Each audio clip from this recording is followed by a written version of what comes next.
ਇਹ ਹਫ਼ਤਾਵਾਰ ਬਾਈਬਲ ਦਾ ਦਰਸੀਵਾਸ Plainfield Christian Science Church Independent ਵੱਲੋਂ ਹੈ, ਜਿਹੜਾ ਨਿਊ ਜਰਸੀ ਅਮਰੀਕਾ ਵਿੱਚ ਹੈ। ਹੋਰ ਮਾਲੂਮਾਤ ਲਈ ਤੁਸੀਂ ਸਾਡੀ ਵੈਬਸਾਈਟ ਵੇਖੋ www.plainfieldcs.com। ਇਹ ਸਬਕ 12 ਜੂਨ 2022 ਐਤਵਾਰ ਦੇ ਦਿਨ ਹਫ਼ਤੇ ਦੇ ਅਖੀਰ ਉਤੇ ਤੁਹਾਡੇ ਪੜ੍ਹਨ ਲਈ ਤਿਆਰ ਕੀਤਾ ਗਿਆ ਹੈ। ਮਜ਼ਮੂਨ: ਰੱਬ ਇਨਸਾਨ ਨੂੰ ਬਚਾਉਣ ਵਾਲਾ। ਸੁਨਹਿਰੀ ਮਤਨ: ਜ਼ਬੂਰ। ਐ ਰੱਬਾ, ਮੇਰੀ ਹਿਫਾਜ਼ਤ ਕਰ, ਕਿਉਂ ਜੇ ਮੈਂ ਤੇਰੇ ਵਿੱਚ ਹੀ ਪਨਾਹ ਲੈਣਾ ਵਾਂ। ਜਵਾਬੀ ਪੜ੍ਹਾਈ। ਜ਼ਬੂਰ। ਐ ਰੱਬਾ, ਮੇਰੇ ਉੱਤੇ ਰਹਿਮ ਕਰ, ਕਿਉਂ ਜੇ ਇਨਸਾਨ ਮੈਨੂੰ ਨਿਗਲਣਾ ਚਾਹੁੰਦਾ ਹੈ। ਉਹ ਸਾਰਾ ਦਿਨ ਮੇਰੇ ਨਾਲ ਲੜ ਕੇ ਮੈਨੂੰ ਸਤਾਉਂਦਾ ਹੈ। ਮੇਰੇ ਵੈਰੀ ਸਾਰਾ ਦਿਨ ਮੈਨੂੰ ਨਿਗਲਣਾ ਚਾਹੁੰਦੇ ਨੇ, ਕਿਉਂ ਜੇ ਜਿਹੜੇ ਗਰੂਰ ਕਰਕੇ ਮੇਰੇ ਨਾਲ ਲੜਦੇ ਨੇ ਉਹ ਬਹੁਤ ਸਾਰੇ ਨੇ। ਜਿਸ ਵੇਲੇ ਮੈਨੂੰ ਡਰ ਲੱਗੇਗਾ, ਮੈਂ ਤੇਰੇ ਉੱਤੇ ਭਰੋਸਾ ਕਰਾਂਗਾ। ਮੇਰਾ ਫਖਰ ਰੱਬ ਉੱਤੇ ਹੈ ਤੇ ਉਹਦੇ ਕਲਾਮ ਉੱਤੇ ਹੈ। ਮੇਰਾ ਭਰੋਸਾ ਰੱਬ ਉੱਤੇ ਹੈ, ਮੈਂ ਡਰਨ ਵਾਲਾ ਨਹੀਂ। ਬਸ਼ਰ ਮੇਰਾ ਕੀ ਕਰ ਸਕਦਾ ਹੈ? ਉਹ ਸਾਰਾ ਦਿਨ ਮੇਰੀਆਂ ਗੱਲਾਂ ਨੂੰ ਮਰੋੜਦੇ ਰਹਿੰਦੇ ਨੇ। ਉਹਨਾਂ ਦਾ ਖਿਆਲ ਬਿਲਕੁਲ ਇਹੀ ਹੈ ਵੀ ਮੇਰੇ ਨਾਲ ਬਦੀ ਕਰਨ। ਮੇਰਾ ਭਰੋਸਾ ਰੱਬ ਉੱਤੇ ਹੈ, ਮੈਂ ਡਰਨ ਵਾਲਾ ਨਹੀਂ। ਇਨਸਾਨ ਮੇਰਾ ਕੀ ਕਰ ਸਕਦਾ ਹੈ? ਤਰਸੀਵਾਜ਼ ਬਾਈਬਲ ਵਿੱਚੋਂ ਯਸਾਇਆ। ਖੁਦਾਵੰਦ ਆਪਣੇ ਮਮਸੂਦ ਦੇ ਹੱਕ ਵਿੱਚ ਇੰਜ ਆਖਦਾ ਹੈ, ਮੈਂ ਹੀ ਰੱਬ ਹਾਂ, ਹੋਰ ਕੋਈ ਨਹੀਂ।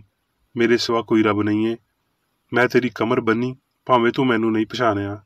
ਸਾਰੀ ਧਰਤੀ ਦੇ ਸਭ ਰਹਿਣ ਵਾਲਿਓ, ਤੁਸੀਂ ਮੇਰੇ ਵੱਲ ਧਿਆਨ ਕਰੋ ਤੇ ਮੁਕਤੀ ਪਾਓ, ਕਿਉਂ ਜੇ ਮੈਂ ਰੱਬ ਹਾਂ ਤੇ ਮੇਰੇ ਸਿਵਾ ਕੋਈ ਨਹੀਂ। ਪੈਦਾਇਸ਼। ਤੇ ਸਾਰਾ ਨੇ ਵੇਖਿਆ ਭਈ ਹਾਜਰਾ ਮਿਸਰੀ ਦਾ ਪੁੱਤਰ, ਜਿਹੜਾ ਉਹਦੇ ਇਬਰਾਹਿਮ ਤੋਂ ਜੰਮਿਆ ਸੀ, ਠੱਠਾ ਮਾਰਦਾ ਏ। ਤਦ ਉਹਨੇ ਇਬਰਾਹਿਮ ਨੂੰ ਆਖਿਆ ਭਈ ਐਸ ਲੌਂਡੀ ਨੂੰ ਤੇ ਇਹਦੇ ਪੁੱਤਰ ਨੂੰ ਕੱਢ ਦੇ, ਕਿਉਂ ਜੇ ਐਸ ਲੌਂਡੀ ਦਾ ਪੁੱਤਰ ਮੇਰੇ ਪੁੱਤਰ ਇਜ਼ਹਾਕ ਦੇ ਨਾਲ ਵਾਰਸ ਨਾ ਹੋਵੇਗਾ।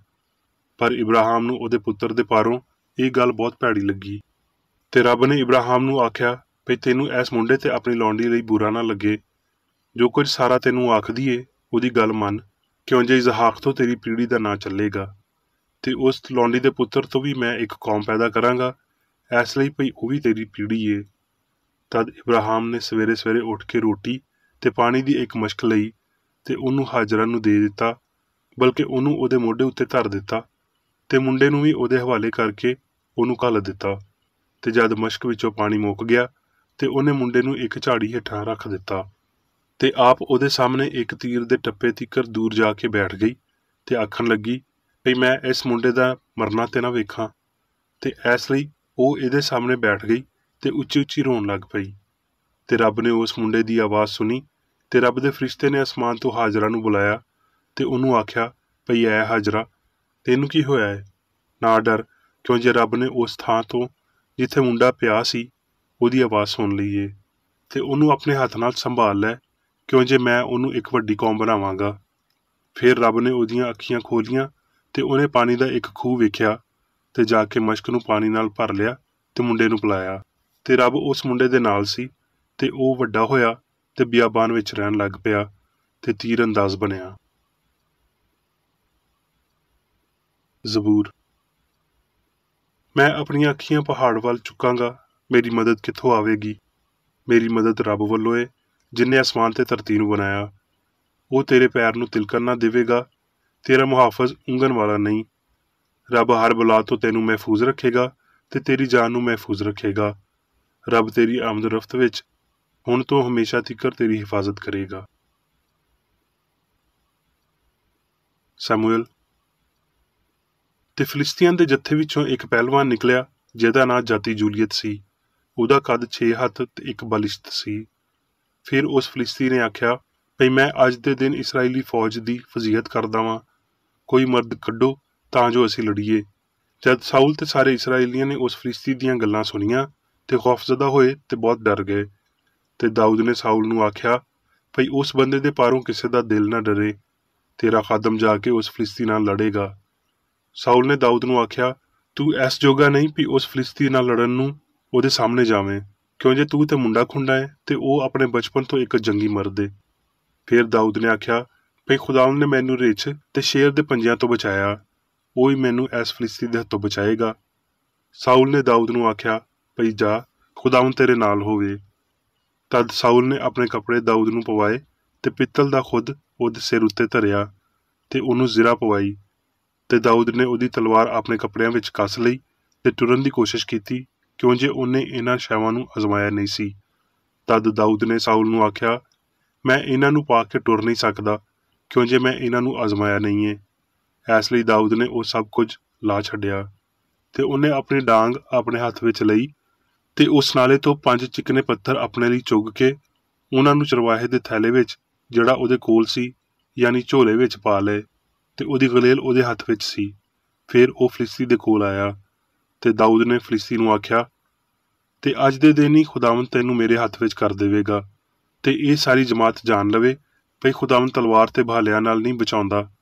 ਇਸ ਲਈ ਭਈ ਜੰਗ ਤੇ ਖੁਦਾਵੰਦ ਦੀ ਏ, ਉਹ ਹੀ ਤੈਨੂੰ ਸਾਡੇ ਹੱਥ ਵਿੱਚ ਕਰ ਦੇਵੇਗਾ। ਤੇ ਇੰਜ ਹੋਇਆ ਭਈ ਜਦ ਉਹ ਫਲਿਸਤੀ ਉੱਠਿਆ ਤੇ ਅੱਗਾਂ ਵੱਧ ਕੇ ਦਾਊਦ ਦਾ ਮੁਕਾਬਲਾ ਕਰਨ ਨੂੰ ਨੇੜੇ ਆਇਆ, ਤੇ ਦਾਊਦ ਨੇ ਛੇਤੀ ਕੀਤੀ ਤੇ ਜੱਥੇ ਵੱਲੋਂ ਉਸ ਫਲਿਸਤੀ ਦਾ ਮੁਕਾਬਲਾ ਕਰਨ ਨੂੰ ਨੱਸਿਆ। ਤੇ ਦਾਊਦ ਨੇ ਆਪਣੇ ਥੈਲੇ ਵਿੱਚ ਆਪਣਾ ਹੱਥ ਪਾਇਆ ਤੇ ਉਹਦੇ ਵਿੱਚੋਂ ਇੱਕ ਪੱਥਰ ਗਲੇਲ ਵਿੱਚ ਰੱਖ ਕੇ ਉਸ ਫਲਿਸਤੀ ਦੇ ਮੱਥੇ ਉੱਤੇ ਮਾਰਿਆ, ਤੇ ਉਹ ਪੱਥਰ ਉਹਦੇ ਮੱਥੇ ਦੇ ਵਿੱਚ ਖੁੱਭ ਗਿਆ ਤੇ ਉਹ ਧਰਤੀ ਉੱਤੇ ਮੂੰਹ ਭਰਨੇ ਡਿੱਗ ਪਿਆ। ਇਸ ਤਰ੍ਹਾਂ ਦਾਊਦ ਉਸ ਗਲੇਲ ਤੇ ਉਸ ਪੱਥਰ ਨਾਲ ਉਸ ਫਲਿਸਤੀ ਉੱਤੇ ਗਾਲਬ ਆਇਆ ਤੇ ਉਸ ਫਲਿਸਤੀ ਨੂੰ ਮਾਰਿਆ ਤੇ ਕਤਲ ਕੀਤਾ, ਤੇ ਦਾਊਦ ਦੇ ਹੱਥ ਵਿੱਚ ਤਲਵਾਰ ਨਹੀਂ ਸੀ। ਜ਼ਬੂਰ। ਖੁਦਾਵੰਦ ਮੇਰਾ ਚੁਪਾਨ ਏ, ਮੈਨੂੰ ਘਾਟਾ ਨਾ ਹੋਵੇਗਾ। ਉਹ ਮੈਨੂੰ ਹਰੀਆਂ ਹਰੀਆਂ ਚਰਾਗਾਵਾਂ ਵਿੱਚ ਬਿਠਾਉਂਦਾ ਏ। ਉਹ ਮੈਨੂੰ ਰਾਹਤ ਦੇ ਚਸ਼ਮਿਆਂ ਦੇ ਕੋਲ ਲੈ ਜਾਂਦਾ ਏ। ਉਹ ਮੇਰੀ ਜਾਨ ਨੂੰ ਬਹਾਲ ਕਰਦਾ ਏ। ਉਹ ਮੈਨੂੰ ਆਪਣੇ ਨਾਂ ਦੀ ਖਾਤਰ ਸੱਚਾਈ ਦੀਆਂ ਰਾਹਾਂ ਉੱਤੇ ਲੈ ਟੁਰਦਾ ਏ। ਬਲਕਿ ਭਾਵੇਂ ਮੌਤ ਦੇ ਪਰਛਾਵੇਂ ਦੀ ਵਾਦੀ ਵਿੱਚੋਂ ਮੈਨੂੰ ਲੰਘਣਾ ਪਵੇ, ਮੈਂ ਕਿਸੇ ਬਲਾ ਤੋਂ ਨਹੀਂ ਡਰਾਂਗਾ, ਕਿਉਂ ਜੇ ਤੂੰ ਮੇਰੇ ਨਾਲ ਏ। ਤੇਰੇ ਅੱਸਾਂ ਤੇ ਤੇਰੀ ਸੋਟੀ ਨਾਲ ਮੈਨੂੰ ਤਸੱਲੀ ਏ। ਤੂੰ ਮੇਰੇ ਵੈਰੀਆਂ ਦੇ ਸਾਹਮਣੇ ਮੇਰੇ ਅੱਗੇ ਦਸਤਰਖਾਨ ਵਿਛਾਉਣਾ ਏ। ਤੂੰ ਮੇਰੇ ਸਿਰ ਉੱਤੇ ਤੇਲ ਮਲਿਆ ਏ। ਮੇਰਾ ਪਿਆਲਾ ਭਰ ਜਾਂਦਾ ਏ। ਯਕੀਨਨ ਭਲਾਈ ਤੇ ਰਹਿਮਤ ਸਾਰੀ ਉਮਰ ਮੇਰੇ ਨਾਲ ਰਹਿਣਗੀਆਂ, ਤੇ ਮੈਂ ਹਮੇਸ਼ਾ ਰੱਬ ਦੇ ਘਰ ਵਿੱਚ ਸਕੂਨ ਕਰਾਂਗਾ। ਹੁਣ ਮੈਂ ਮੇਰੀ ਬੇਕਰ ਰੈਡੀ ਦੀ ਲਿਖੀ ਹੋਈ ਕ੍ਰਿਸਚਨ ਸਾਇੰਸ ਦੀ ਦਰਸੀ ਕਿਤਾਬ ਸਾਇੰਸ ਤੇ ਸਿਹਤ ਆਇਤਾਂ ਦੀ ਕੁੰਜ ਦੇ ਨਾਲ ਵਿੱਚੋਂ ਲਈਆਂ ਹੋਈਆਂ ਲਿਖਾਈਆਂ ਪੜਾਂਗਾ। ਸਾਇੰਸ ਤੇ ਸਿਹਤ। ਬਾਈਬਲ ਦੀ ਵਿਚਲੀ ਸੱਚਾਈ ਬਦਨੀ ਤਾਕਤ ਦੇ ਉੱਤੇ ਰੂਹਾਨੀ ਤਾਕਤ ਦੀ ਬਰਤਰੀ ਏ। ਮੇਰੇ ਹਜ਼ੂਰ ਤੂੰ ਗੈਰ ਮਬੂਦਾ ਨੂੰ ਨਾ ਮੰਨੀ। ਖਰੂਜ 20 ਬਾਬ 3 ਆਇਤ। ਪਹਿਲਾ ਹੁਕਮ ਮੇਰੀ ਪਸੰਦ ਦੀ ਇਬਾਰਤ ਏ। ਇਹ ਕ੍ਰਿਸਚਨ ਸਾਇੰਸ ਨੂੰ ਜ਼ਾਹਿਰ ਕਰਦੀ ਏ। ਇਹ ਰੱਬ, ਰੂਹ, ਸਿਆਣ ਦੀ ਤਸਲੀਸ ਦੀ ਸਮਝ ਦਿੰਦੀ ਏ। ਇਹ ਦੱਸਦੀ ਏ ਕਿ ਇਨਸਾਨ ਰੱਬ, ਅਬਦੀ ਚੰਗਿਆਈ ਦੇ ਇਲਾਵਾ ਕਿਸੇ ਦੂਜੀ ਰੂਹ ਜਾਂ ਸਿਆਣ ਨੂੰ ਨਹੀਂ ਮੰਨੇਗਾ, ਤੇ ਇਹ ਭਈ ਸਾਰੇ ਇਨਸਾਨ ਇੱਕ ਸਿਆਣ ਨੂੰ ਮੰਨਣ। ਪਹਿਲੇ ਹੁਕਮ ਦਾ ਇਲਾਹੀ ਅਸੂਲ ਹਸਤੀ ਦੀ ਸਾਇੰਸ ਉੱਤੇ ਨਿਉ ਰੱਖਦਾ ਏ, ਜਿਹਦੇ ਪਾਰੋਂ ਇਨਸਾਨ ਤੰਦਰੁਸਤੀ, ਪਾਕੀਜ਼ਗੀ ਤੇ ਅਬਦੀ ਹਯਾਤੀ ਨੂੰ ਜ਼ਾਹਿਰ ਕਰਦਾ ਏ। ਅਸਲੀ ਇਨਸਾਨ ਦਾ ਹਰ ਕੰਮ ਇਲਾਹੀ ਫਹਿਮ ਦੀ ਨਿਗਰਾਨੀ ਵਿੱਚ ਏ। ਉਹ ਇਲਾਹੀ ਫਹਿਮ ਜਿਹਨੇ ਇਨਸਾਨ ਨੂੰ ਬਣਾਇਆ ਆਪਣੀ ਸੂਰਤ ਤੇ ਸ਼ਬੀਹ ਨੂੰ ਕਾਇਮ ਰੱਖਦਾ ਏ। ਜਿਹੜਾ ਵਜੂਦ ਰੱਖਦਾ ਏ ਉਹ ਬਸ ਇਲਾਹੀ ਸਿਆਣ ਤੇ ਉਹਦਾ ਖਿਆਲ ਏ। ਇਸੇ ਸਿਆਣ ਵਿੱਚ ਸਾਰੀ ਹਸਤੀ ਹਮਸਾਜ਼ ਤੇ ਅਬਦੀ ਹੁੰਦੀ ਏ। ਸਿੱਧਾ ਜਾਂ ਤੰਗ ਰਸਤਾ ਇਸ ਸੱਚਾਈ ਨੂੰ ਵੇਖਣ ਤੇ ਮੰਨਣ, ਇਸ ਤਾਕਤ ਨੂੰ ਮੰਨਣ ਤੇ ਸੱਚਾਈ ਦੀ ਰਾਹ ਉੱਤੇ ਟੁਰਨ ਲਈ ਏ। ਰੱਬ ਹਯਾਤੀ ਜਾਂ ਜ਼ਹਾਨਤ ਏ, ਜਿਹੜਾ ਜਾਨਵਰਾਂ ਤੇ ਇਹਦੇ ਨਾਲ ਇਨਸਾਨਾਂ ਦੀ ਵੀ ਪਛਾਣ ਤੇ ਇਨਫਰਾਦੀਅਤ ਨੂੰ ਬਣਾਉਂਦਾ ਤੇ ਬਚਾ ਕੇ ਰੱਖਦਾ ਏ। ਰੱਬ ਮੁਤਨਾਹੀ ਨਹੀਂ ਬਣ ਸਕਦਾ ਤੇ ਮਾਦੀ ਹੱਦਾਂ ਵਿੱਚ ਮਹਿਦੂਦ ਨਹੀਂ ਹੋ ਸਕਦਾ। ਰਾਹ ਹੈ ਏ ਪਰ ਸਿਰਫ ਇੱਕ, ਯਾਨੀ ਰੱਬ ਤੇ ਉਹਦਾ ਖਿਆਲ, ਜਿਹੜਾ ਰੂਹਾਨੀ ਹਸਤੀ ਵੱਲ ਰਹਿਨੁਮਾਈ ਕਰਦਾ ਏ। ਬਦਨ ਉੱਤੇ ਸਾਇੰਸੀ ਹੁਕਮਰਾਨੀ ਇਲਾਹੀ ਸਿਆਣ ਦੇ ਪਾਰੋਂ ਹਾਸਲ ਹੋਣੀ ਚਾਹੀਦੀ ਏ। ਕਿਸੇ ਦੂਜੇ ਤਰੀਕੇ ਨਾਲ ਬਦਨ ਉੱਤੇ ਕਾਬੂ ਪਾਣਾ ਨਾਮੁਮਕਿਨ ਏ। ਇਸ ਬੁਨਿਆਦੀ ਨੁਕਤੇ ਉੱਤੇ ਕਮਜ਼ੋਰ ਖੁਦਾਮਤ ਪਸੰਦੀ ਬਿਲਕੁਲ ਨਾਕਾਬਲੇ ਕਬੂਲ ਏ। ਸੱਚਾਈ ਉੱਤੇ ਸਿਰਫ ਇੰਤਹਾਈ ਭਰੋਸੇ ਦੇ ਪਾਰੋਂ ਸਾਇੰਸੀ ਸ਼ਫਾਈ ਜਾਂ ਕੂਵਤ ਨੂੰ ਮਹਿਸੂਸ ਕੀਤਾ ਜਾ ਸਕਦਾ ਏ। ਜੋ ਕੁਝ ਵੀ ਇਨਸਾਨ ਨੂੰ ਇਲਾਹੀ ਸਿਆਣ ਦੀ ਬਜਾਏ ਦੂਜੀਆਂ ਤਾਕਤਾਂ ਨੂੰ ਮੰਨਣ ਤੇ ਦੂਜੇ ਕਾਨੂੰਨਾਂ ਦੀ ਪਾਸਦਾਰੀ ਕਰਨ ਦੀ ਤਾਲੀਮ ਦਿੰਦਾ ਏ, ਉਹ ਮਸੀਹ ਦਾ ਮੁਖਾਲਫ ਏ। ਇੱਕ ਜ਼ਹਿਰੀਲੀ ਦਵਾਈ ਜਿਹੜੀ ਨੇਕੀ ਦਾ ਕੰਮ ਕਰਦੀ ਵਿਖਾਲੀ ਦਿੰਦੀ ਏ, ਉਹ ਬਦੀ ਏ, ਕਿਉਂ ਜੇ ਇਹ ਇਨਸਾਨ ਦਾ ਰੱਬ ਕਾਦਰ ਮੁਤਲਕ ਸਿਆਣ ਉੱਤੇ ਇਨਸਾਰ ਚੋਰੀ ਕਰਦੀ ਏ ਤੇ ਈਮਾਨ ਦੇ ਮੁਤਾਬਕ ਇਨਸਾਨੀ ਨਿਜ਼ਾਮ ਨੂੰ ਜ਼ਹਿਰ ਦਿੰਦੀ ਏ। ਕ੍ਰਿਸਚਨ ਸਾਇੰਸ ਜ਼ਹਿਨੀ ਅਮਲ ਦੇ ਪੈਂਦੇ ਤੀਕਰ ਜਾਂਦੀ ਏ ਤੇ ਅਸਬਾਤੇ ਅਦਲ ਇਲਾਹੀ ਨੂੰ ਜ਼ਾਹਿਰ ਕਰਦੀ ਏ, ਜਿਹੜੀ ਪੂਰੇ ਅਮਲ ਦੀ ਦਰੁਸਤਗੀ ਵੱਲ ਇਸ਼ਾਰਾ ਕਰਦੀ ਏ, ਜਿਵੇਂ ਪਈ ਇਲਾਹੀ ਸਿਆਣ ਦਾ ਅਜਰ ਤੇ ਨਤੀਜਾ ਮੁਖਾਲਫ ਨਾਮਨਿਹਾਦ ਅਮਲ ਦੀ ਗਲਤੀ ਹੁੰਦਾ ਏ। ਬੁਰਿਆਈ, ਸਹਿਰਪ੍ਰਸਤੀ, ਜਾਦੂਗਰੀ, ਤਨਵੀਮ, ਹੈਵਾਨੀ ਮਕਨਾਤੀਸੀਅਤ, ਨਾਮੀਆਤ ਦਾ ਇਲਮ। ਸਾਡੇ ਮਾਲਕ ਨੇ ਬਦਰੂਆਂ ਬੁਰਾਈਆਂ ਨੂੰ ਕੱਢਿਆ ਤੇ ਬਿਮਾਰ ਨੂੰ ਸ਼ਿਫਾ ਦਿੱਤੀ। ਇਹ ਉਹਦੇ ਪੈਰੋਕਾਰਾਂ ਦੇ ਬਾਰੇ ਵਿੱਚ ਵੀ ਆਖਿਆ ਜਾਣਾ ਚਾਹੀਦਾ ਏ ਭਈ ਉਹਨਾਂ ਨੇ ਆਪਣੇ ਆਪ ਵਿੱਚੋਂ ਤੇ ਦੂਜਿਆਂ ਵਿੱਚੋਂ ਖੌਫ ਤੇ ਬੁਰਾਈ ਨੂੰ ਕੱਢ ਦਿੱਤਾ ਤੇ ਬਿਮਾਰ ਨੂੰ ਸ਼ਿਫਾ ਦਿੱਤੀ। ਜਦੋਂ ਵੀ ਇਨਸਾਨ ਉੱਤੇ ਰੱਬ ਦੀ ਹੁਕਮਰਾਨੀ ਹੁੰਦੀ ਏ, ਰੱਬ ਬਿਮਾਰ ਨੂੰ ਇਨਸਾਨ ਦੇ ਰਾਹੀਂ ਸ਼ਿਫਾ ਦੇਵੇਗਾ।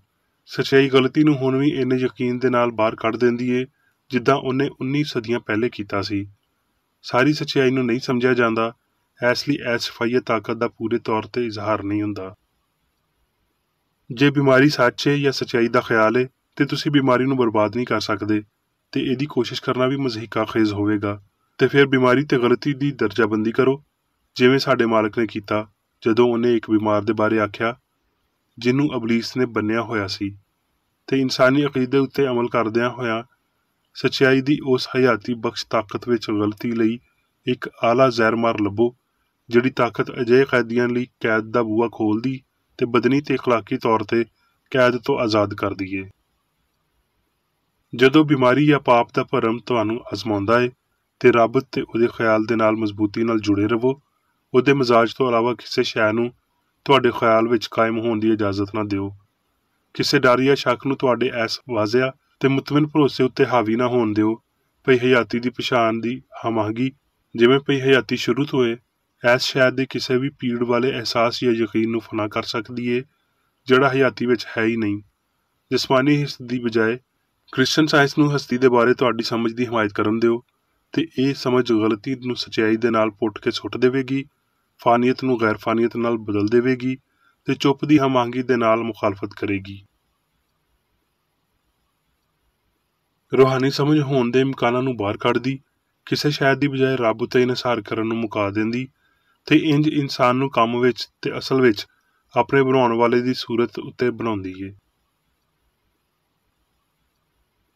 ਤਿਬਿਆਤ ਉੱਤੇ ਆਲਮਗੀਰ ਈਮਾਨ ਕ੍ਰਿਸਚਨ ਮਾਵਾਦੁਲ ਤਿਬਿਆਤ ਦੀਆਂ ਉੱਚੀਆਂ ਤੇ ਤਾਕਤ ਵਾਲੀਆਂ ਸੱਚਾਈਆਂ ਦੇ ਖਿਲਾਫ ਵਜ਼ਨ ਰੱਖਦਾ ਏ।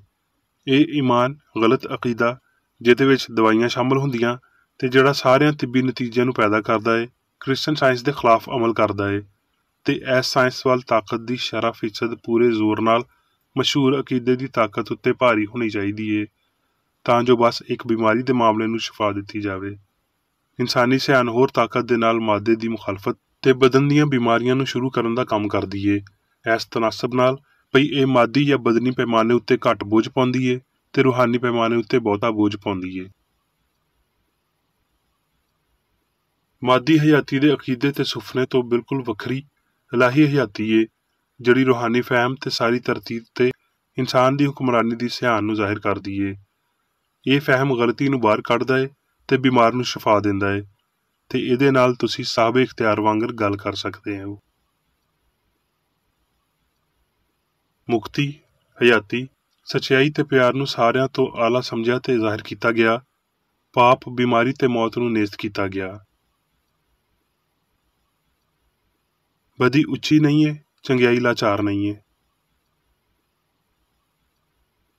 ਹੇਠਾਂ ਲਿਖੇ ਹੋਏ ਜ਼ਬੂਰ ਵਿੱਚ ਇੱਕ ਲਫ਼ਜ਼ ਭਾਵੇਂ ਬਹੁਤ ਹਲਕਾ ਜਿਹਾ ਉਸ ਲੋਅ ਨੂੰ ਜ਼ਾਹਿਰ ਕਰਦਾ ਏ ਜਿਹੜੀ ਕ੍ਰਿਸਚਨ ਸਾਇੰਸ ਦੇ ਲਫ਼ਜ਼ ਬਦਨੀ ਫਹਿਮ ਨੂੰ ਰੱਬ ਦੇ ਗੈਰ ਬਦਨੀ ਜਾਂ ਰੂਹਾਨੀ ਫਹਿਮ ਦੇ ਲਫ਼ਜ਼ ਦੇ ਨਾਲ ਬਦਲਦਿਆਂ ਹੋਏ ਕਲਾਮ ਉੱਤੇ ਆਉਂਦੀ ਏ। ਜ਼ਬੂਰ 23। ਇਲਾਹੀ ਮੁਹੱਬਤ ਮੇਰਾ ਚੁਪਾਨ ਏ, ਮੈਨੂੰ ਕਮੀ ਨਾ ਹੋਵੇਗੀ। ਮੁਹੱਬਤ ਮੈਨੂੰ ਹਰੀ ਹਰੀ ਚਰਾਗਾਹਾਂ ਵਿੱਚ ਬਿਠਾਉਂਦੀ ਏ, ਮੁਹੱਬਤ ਮੈਨੂੰ ਰਾਹ ਦੇ ਚਸ਼ਮਿਆਂ ਦੇ ਕੋਲ ਲੈ ਜਾਂਦੀ ਏ, ਮੁਹੱਬਤ ਮੇਰੀ ਜਾਨ ਰੂਹਾਨੀ ਫਹਿਮ ਨੂੰ ਬਹਾਲ ਕਰਦੀ ਏ, ਮੁਹੱਬਤ ਮੈਨੂੰ ਆਪਣੇ ਨਾਂ ਦੀ ਖਾਤਰ ਸਦਾਕਤ ਦੀਆਂ ਰਾਹਾਂ ਉੱਤੇ ਲੈ ਜਾਂਦੀ ਏ, ਬਲਕਿ ਭਾਵੇਂ ਮੌਤ ਦੇ ਪਰਛਾਵੇਂ ਦੀ ਵਾਦੀ ਵਿੱਚੋਂ ਮੈਨੂੰ ਲੰਘਣਾ ਪਵੇ, ਮੈਂ ਕਿਸੇ ਬਲਾ ਤੋਂ ਨਹੀਂ ਡਰਾਂਗਾ ਕਿਉਂ ਜੋ ਮੁਹੱਬਤ ਮੇਰੇ ਨਾਲ ਏ। ਮੁਹੱਬਤ ਦਾ ਆਸਾ ਤੇ ਮੁਹੱਬਤ ਦੀ ਲਾਠੀ ਤੋਂ ਮੈਨੂੰ ਤਸੱਲੀ ਏ। ਮੁਹੱਬਤ ਮੇਰੇ ਵੈਰੀਆਂ ਦੇ ਸਾਹਮਣੇ ਮੇਰੇ ਅੱਗੇ ਦਸਤਰਖਾਨ ਵਿਛਾਉਂਦੀ ਏ।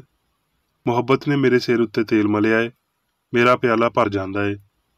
ਯਕੀਨਨ ਭਲਾਈ ਤੇ ਰਹਿਮਤ ਸਾਰੀ ਉਮਰ ਮੇਰੇ ਨਾਲ ਰਹਿਣਗੀਆਂ ਤੇ ਮੈਂ ਹਮੇਸ਼ਾ ਮੁਹੱਬਤ ਦੇ ਘਰ ਵਿੱਚ ਸ਼ਾਉਰ ਵਿੱਚ ਸਕੂਨ ਕਰਾਂਗਾ। ਹੁਣ ਮੈਂ ਮੇਰੀ ਬੇਕਰੇਡੀ ਵੱਲੋਂ ਚਰਚ ਮੈਨੂਅਲ ਵਿੱਚ ਦਿੱਤੇ ਹੋਏ ਰੋਜ਼ਾਨਾ ਦੇ 3 ਫਰਜ਼ ਪੜਾਂਗਾ। ਰੋਜ਼ਾਨਾ ਦੀ ਦੁਆ।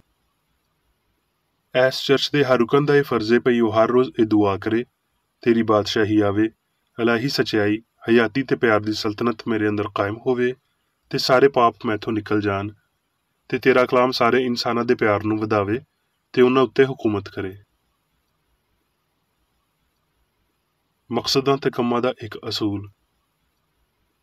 ਨਾ ਕੋਈ ਮੁਖਾਲਫਤ ਤੇ ਨਾ ਕੋਈ ਜ਼ਾਤੀ ਤਾਲੁਕ ਮਾਦਰੀ ਚਰਚ ਦੇ ਕਿਸੇ ਰੁਕਨ ਦੇ ਮਕਸਦਾਂ ਜਾਂ ਕੰਮਾਂ ਉੱਤੇ ਅਸਰ ਕਰਨੇ ਚਾਹੀਦੇ। ਸਾਇੰਸ ਵਿੱਚ ਬਸ ਇਲਾਹੀ ਪਿਆਰ ਹੀ ਹੁਕੂਮਤ ਕਰਦਾ ਏ ਤੇ ਇੱਕ ਮਸੀਹੀ ਸਾਇੰਸਦਾਨ ਪਾਪ ਨੂੰ ਰੱਦ ਕਰਦਿਆਂ ਹੋਏ ਸੁੱਚੀ ਭਰਾਬੰਦੀ, ਖੈਰਾਤ ਪਸੰਦੀ ਤੇ ਮਾਫੀ ਨਾਲ ਪਿਆਰ ਦੀਆਂ ਮਿੱਠੀਆਂ ਸੱਚਾਈਆਂ ਦਾ ਪਰਛਾਵਾਂ ਬਣਦਾ ਏ।